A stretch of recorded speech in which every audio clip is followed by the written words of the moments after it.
Hi everyone, good afternoon. My favorite thing is talking to an empty row of chairs, so please guys, come on in. It makes it much less awkward for me. My name is Max Gurvits, and today we're going to be talking about one of the most important things in building a startup. You get to your minimum viable product, and then what? What do? It's all about the execution. Like Bill Clinton said, he actually didn't say it. It's the execution stupid. He said it's the economy stupid. So a little bit about me. My name is Max. In 2008, I co-founded an online legal services company in the Netherlands. In 2011, it got acquired. I moved to Eastern Europe, to Bulgaria, launched a seed fund of 12 million euros, an accelerator program. And after that, we started looking with a couple of partners on how to bring more knowledge from Silicon Valley to Eastern Europe and Middle East. And we're doing this right now with Startup Adventure, which is a series of really cool events, like Login, and with a fund that we're raising called CCC Startups.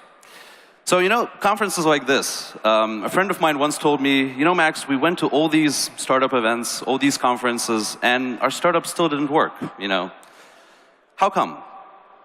Because in the end of the day, folks, it's all about executing, right? You can share ideas, you can learn from each other, but in the end of the day, it's about doing execution right. You don't have to believe me, you can believe this guy, Steve Jobs. He said very famously, to me, ideas are nothing unless they're executed. They're just a multiplier, right? So if you do your execution right, the good idea will multiply your success. But it is the execution, doing the right things at the right time, that is worth millions. Do I have my, yeah. Now, if you look at the whole startup folklore, right? If you look at all these conferences like Login, if you look at all these startup pitching events, accelerators, 95% of the time, people are busy with the basics, right? We talk a lot about lean startup. We talk a lot about pivoting, about iterating, finding the right idea, making sure that we do something that has a minimum validation, and a lot about pitching, right? Every time you meet startups, it's always pitching. It sometimes feels like theater. But in reality, if you look at the numbers, if you take all the startups out there, I think that on AngelList there are right now about 5,000 startups registered in Eastern Europe, in this whole big region. Out of those 5,000, only about 10% actually make it to a minimum viable product, right? So they get to product market fit. They get to a point where they have a product which makes sense, which, they validated that people want it. And from there on, the hard part starts. Out of those 10%, only 10%, so in total only 1% of all, get to a point where they actually build a business. They actually have liquidity which is sustainable, which means they have revenues that are scaling, or they got to an event where they got acquired or maybe made an IPO, which doesn't happen very much. So the question is, how do you get into this 1% club, right? From all those guys over here, from all of you, only 1% statistically, and these are numbers that have been proven by many research studies, only 1% will actually make it to a point where you're either cashing out or you're running a really successful, stable, sustainable company. Now, everyone knows the whole story about product and minimum viable product, right? A product is a donut with chocolate fudge and sprinkles on it. But in order to get to that product, you need to have a minimum viable product first, which is a bare bones donut. The hard part is, and this is relatively easy. There is a lot of knowledge. There are books on lean startups. There's stuff like business model canvas that you can use to get to that MVP. The hard part comes after that, however, right? So you can have the perfect product, but this guy over here does not look like a happy customer, right? The product is perfect. Those are amazing donuts. But this is not the situation you want to get into. This is how it looks like, right? You actually have to deliver that product in a way where the customer can find it easily, buy it from you easily, have a choice, buy some other products, and actually have a good experience. And this is the really, really hard part. Yesterday evening, I was browsing Amazon together with my partner Mike, who actually works at Amazon, and we couldn't find the buy button on Amazon. He was trying to buy a product and get it delivered to another country, and we were looking for the buy button. There's a product that costs hundreds of dollars, couldn't find the buy button. That is bad execution, and even companies like Amazon make that mistake. So let's go a little back to startups, right? All of you here doing startups, very simply, there are two phases in the life of a startup. Most of you are in this phase where you're still working on your minimum viable product, trying to get to your product market fit. Life is very rosy. Life looks pretty much like on this photograph, which you see over here. You have all these accelerators, you have support programs, you have startup weekends. People, like me, go up on stage and tell you it's okay to fail, it's okay, to fail and try again. And it's all very rosy, it's all very comforting. However, when you actually get to your minimum viable product, when you know what you have to do, life becomes much more complicated. It starts looking like this: Gotham City, Mordor, whatever you call it. That's when you really got to run, that's when you really got to execute, and that's where it will depend on that, whether you're a success or a failure. And the reality is, I've worked with hundreds of startups, invested in almost 100 with my previous fund and as an angel. Been a mentor at most accelerators. The problem what you see is that the vast majority of people who actually get to the point, they're like this dog over here. They have no idea what they're doing. So we spend a lot of time and a lot of effort getting to that point where we want to get to something that people want, but after that, you actually have to have a plan and you have to know what to do. And this is what we're going to talk a little about today. So how do you wrap your head around execution? This is a funny meme. This is just a joke of words. The easiest way to explain it, guys, is this. This is the most overused metaphor in business. You just say, it's like dating. Because as you guys know, dating is not something you can learn from a book. I mean, there are many books about it. It's probably the topic that most books have been written about. But in reality, you got to try it out, and you got to make the right moves at the right time, right? You can be, in this beautiful setting with a beautiful girl or a beautiful boy, but if you just don't do the right thing at the right time, you're not going to close, right? And it's all about closing. At the end of the day, you got to close customers, close investors, close co-founders.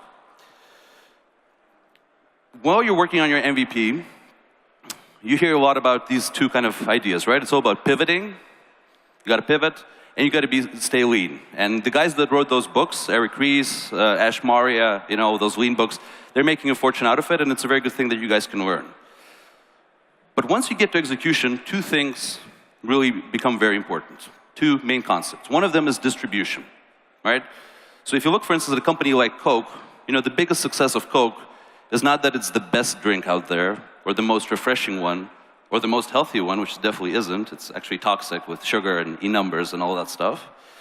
But the power of Coke is that wherever you go, if you're thirsty, you can buy a Coke, right? Whether you're in a little village in Nepal, or you're in a mountaintop in Bulgaria, or in a city that you've never been to before, you can always buy a Coke, because it's distributed. Wherever you go, anywhere in the world, there's always a cold Coke waiting for you in a Coke fridge. That is the success of the company. That is distribution done extremely well. And that is how you got to think about the products that you guys are building.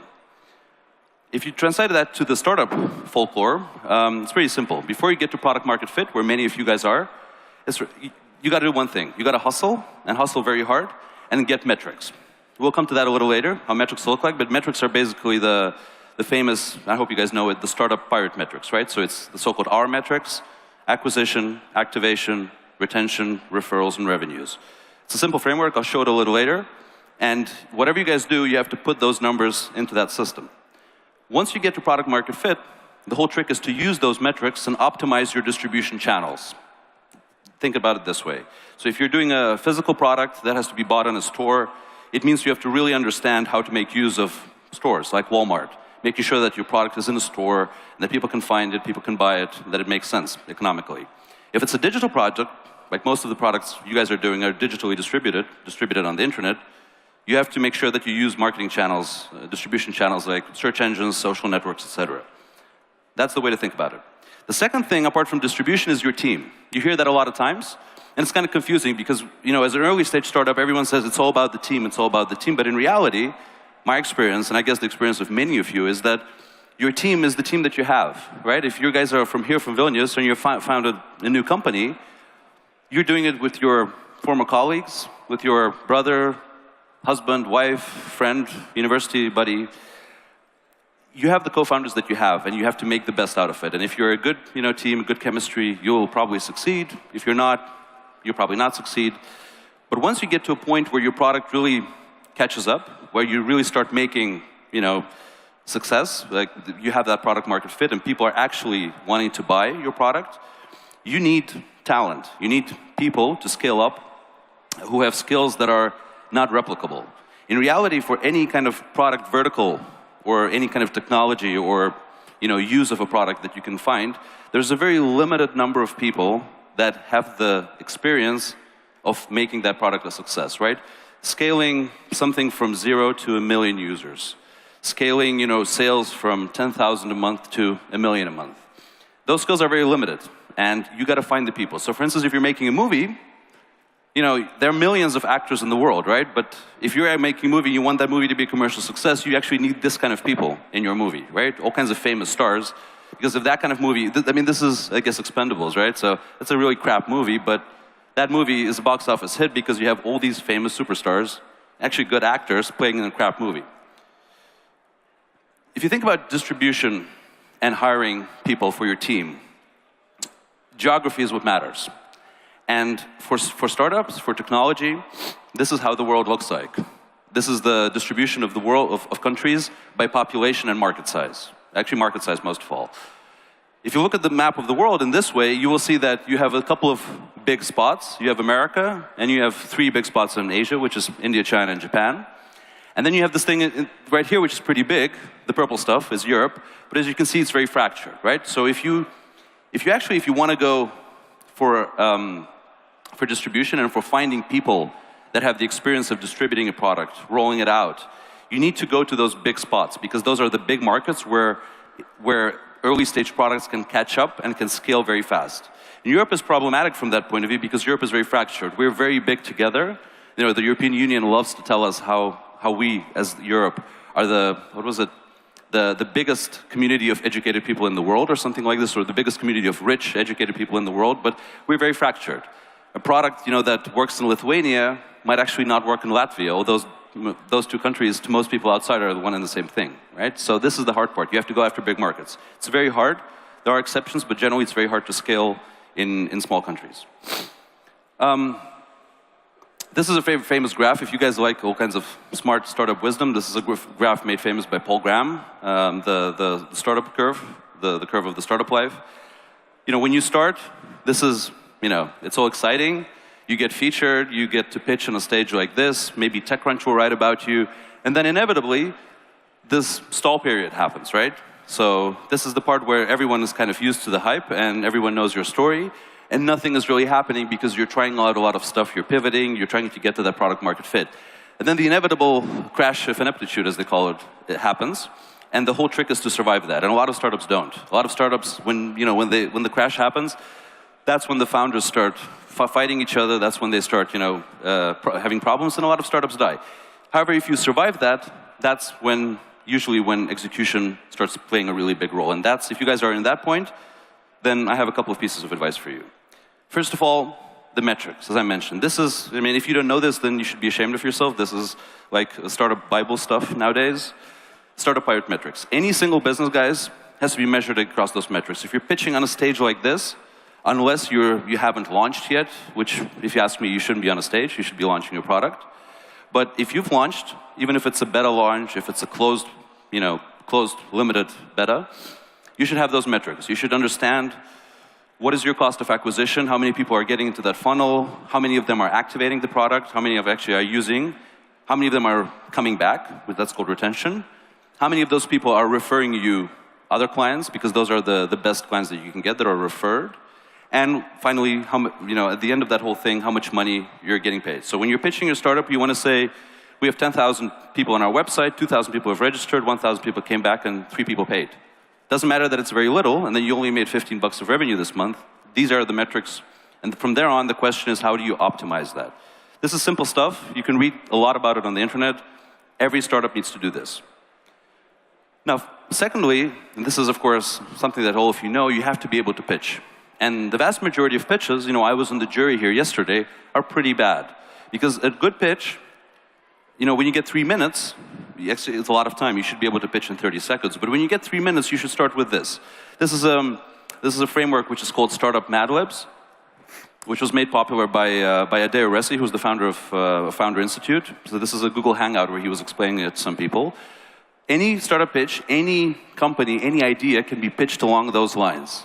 My company, name of your company, is developing. What is it developing? Is it a mobile app? Is it a website? Is it a hardware product?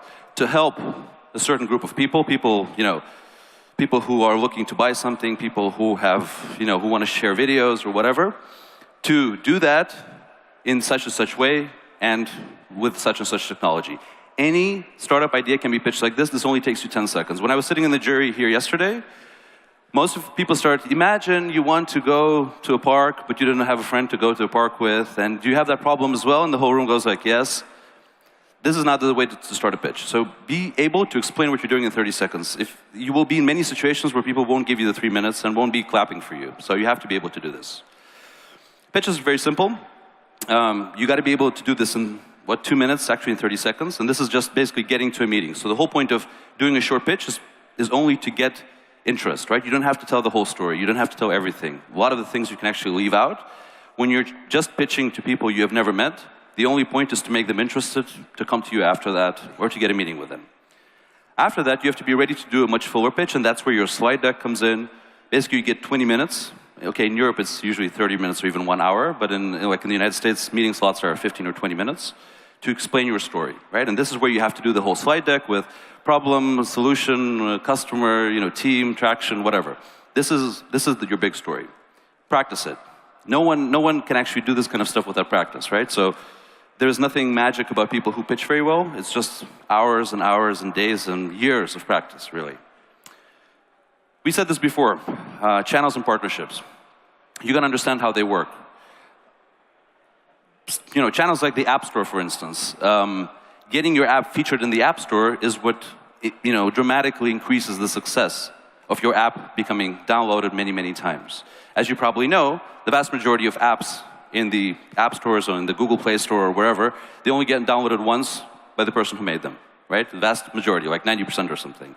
So the success is, how do you actually do that? So you have to understand those networks. There are very famous stories about companies like Instagram, where the founders, in order to understand how to get their app featured, went to California, became friends with the people who managed the App Store, and got this insider connection that helped them get featured. Instagram is a famous story. Instagram was launched, on the same day it got featured, and it has never not been featured in the 4.5 years since. Right? So this is kind of the way to think about it. It's not applicable for everyone, but you got to understand that your distribution channel, which if it's an app, it's the App Store, is key. And you have to understand how it works. So you have to be able to wake up at night and explain to someone like they're a 5-year-old how a distribution channel works. If you don't know that yet, study it. Try to understand it. Same goes for everything else. Very often, you need experience. You have to meet people who can tell you this. There we go. You have to find the best people. Whatever it is that you guys are doing, the best way to learn, very often the only way to learn the whole story, is to know the people who have done it best. When I meet startups, when people are pitching to me for investments, I'm trying always to understand, I always ask people, who has done this before you? Name me 20 people who have done the similar thing, made money with exactly the same idea that you're doing. So you're doing an app, someone had a fitness app yesterday. Fitness app, tell me which 20 fitness apps became a success last year or the year before. Who are those founders? How did they get there? You have to understand your market and the talent that goes behind successful products. Get warm interest to good investors, right? I guess you guys know this, but it doesn't make any sense to send people you've never met a long story is that my company does this and will you invest in it? You have to get warm interest because, unfortunately, we have so much technology, but the only thing that really works is people that know each other, people that have met, people that have done business with each other. That's why conferences are so important.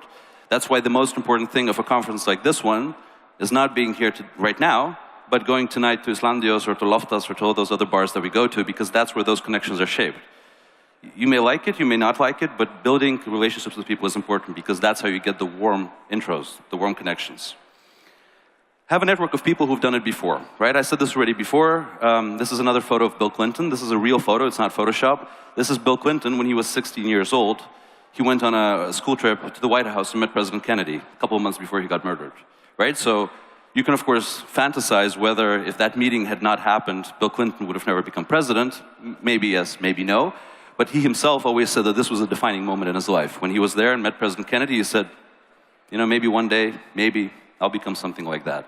So if you want to become successful, this is a classical thing of any management guru or success person will tell you. You have to be surrounded by successful people. So if you guys want to make your product a success, your startup a success, be friends with people that have done stuff like that before. And finally, have charisma. This is simple human stuff, guys.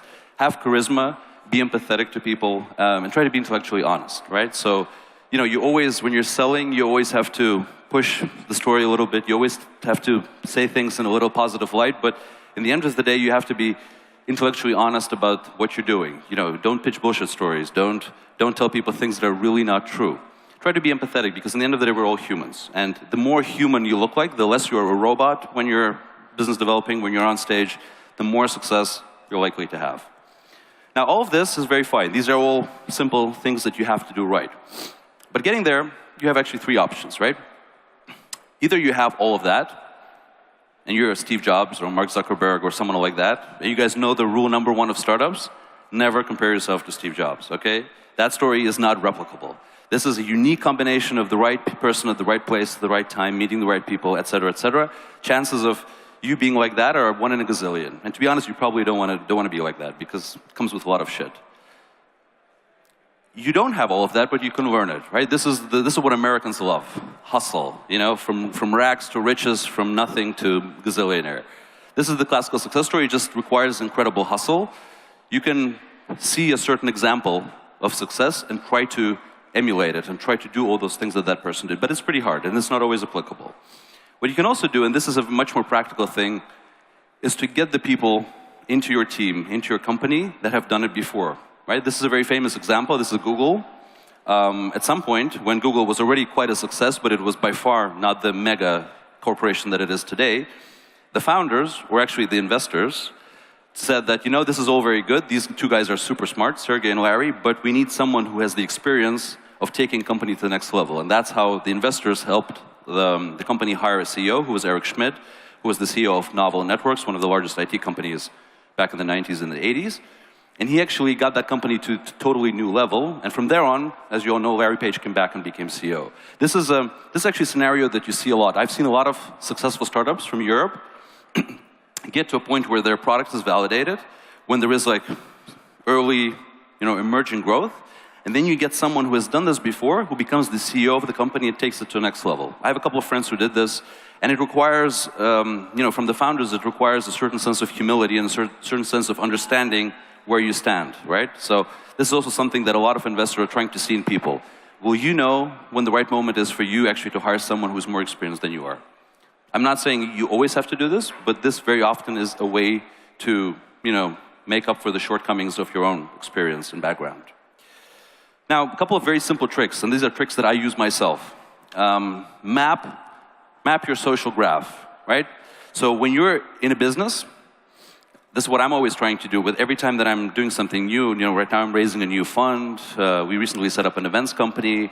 Before that, I co-founded a startup, co-founded an accelerator, et cetera, et cetera. Every time you're venturing into new business, you want to understand who are the people, I already said this a couple of times, that have done this before, right? So the easiest way to do it is to make a list in a spreadsheet, right? You have a company. Okay, who are the people who have done this kind of stuff before? Who invested in them? Who made money? Out of all those companies, who exited? Where are these people now? What are they doing? Who are their friends? Who are their investors? If you approach, the social graph of building businesses in that way, you will come up with a list of names. If you do it well, at least 100, but you can actually start with maybe 20 or 30 names of people that are networked, experienced, connected, and very often with money and other resources to help your company grow. And the right thing to do is to put those people on a list, then check, websites like AngelList to see if these people are investing and who they know. Check LinkedIn. LinkedIn is an amazing resource. People always love to, say bad things about LinkedIn, but LinkedIn kind of shows you how you are connected to all kinds of different people, and you will see that most of you guys are actually probably 1 or 2 connections removed from the right person that can be the right, the advisor or the investor in your business. So this is the kind of stuff you got to do. I always do this, and I always want startups that I work with to do this, because this is the best way to kind of understand whether someone is on the right path of thinking, about talent. Use Crunchbase. It's an amazing tool as well. You can track the history of any company. You can actually see exactly who invested, who founded, et cetera, et cetera. Build relationships with people, right? This whole idea of pitching to investors that we have here in Europe is kind of copy-pasted from America, and it doesn't always work very well, right? Because at the end of the day, for someone to invest in your company or to give you a big deal, you need to build a relationship, right? In Asia, in Japan, for instance, it's customary that only on the 7th meeting you can actually start talking about business. The first meeting you have to talk about the weather and about family and about whatever not. In Europe it's different, but in the end of the day, any relationship is a series of moments of contact that, if everything goes well, get better and better and better, right? So the first time you meet someone, it's a dot on the map. It's nothing. It was a nice encounter. We met, we talked. That's fine.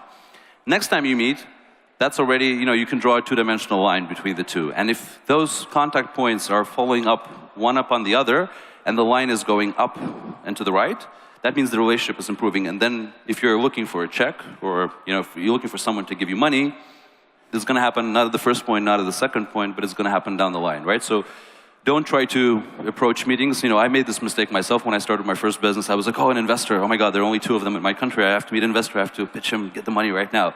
But in reality, you got to meet someone many, many times before you can get there. And the trick is to do that fast enough, right?